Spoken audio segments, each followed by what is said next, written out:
High everyone, सबैजना सन्चै हुनुहुन्छ होला। आई होप म चाहिँ एकदम ठिक छु साथीहरू। आज चाहिँ म हजुरहरूलाई यहाँ गक्सफुल गएको थिएँ अनि यसो छोटो भिडियो राख्न मन लागेर राखेको है। म चाहिँ स्याटरडे साथीले बोलाबोलै गरिरहेको थिएँ अनि गक्सफुल गएको थिएँ।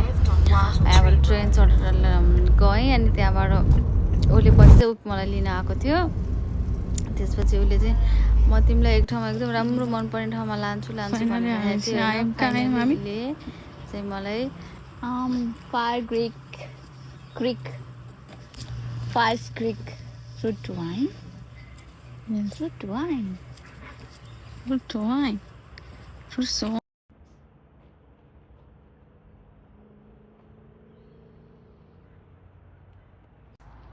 किवीको फार्म पनि छ। किवीहरू कति फलेको जमुना हुन्छ नि नेपालमा त्यस्तै। हामी जब टिपेर पनि टेस्ट गऱ्यौँ है। यसले चाहिँ कच्चा सानसानो अमेरै हो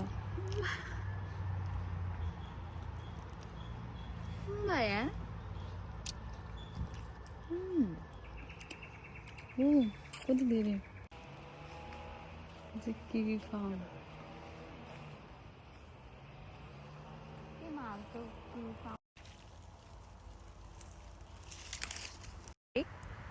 फाइभ क्रिक आएको सैतारामा अनि सबै थरी थरीको फ्रुट्सहरू रहेछ क्या। यहाँ चाहिँ अनि फ्रुट्सबाट बन्ने वाइनहरूको टेस्टहरू गर्नु पाउने रहेछ पुरै होइन।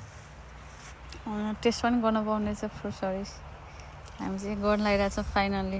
अस्ट्रेलियन गुआभा या कति सानो के हो के अमिलो हो यो? लेमन होला।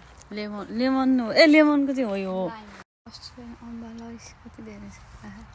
अस्ट्रेलियन गुआभा या भकटे भन्छ नेपाल। यस्तो राम्रो राम्रो फ्रुट्सहरू क्या अन्त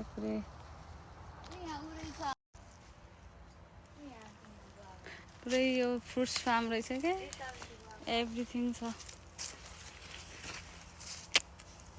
फ्रुट्सहरू टिपेर चाहिँ अब त्यहाँनिर चाहिँ वाइनहरूको टेस्ट पनि गर्ने भनेको छ अनि दुईजना सल्लाह गरेर यसो सब वाइनहरू टेस्ट गरौँ अनि एउटा लिएर पनि जाऊँ भनेर हामी त्यसपछि फ्रुट्स हेरेर वाइन हेर्न गयौँ।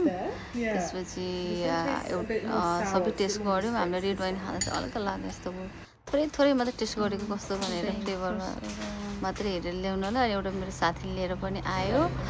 त्यसपछि चाहिँ हामी चाहिँ त्यहाँबाट चाहिँ त्यहाँ नजिकै रहेको गक्सफोर्डको बिचमा गयौँ साथीहरू जाँदैछौँ है। अनि त्यसपछि रमाइलो भयो हजुरको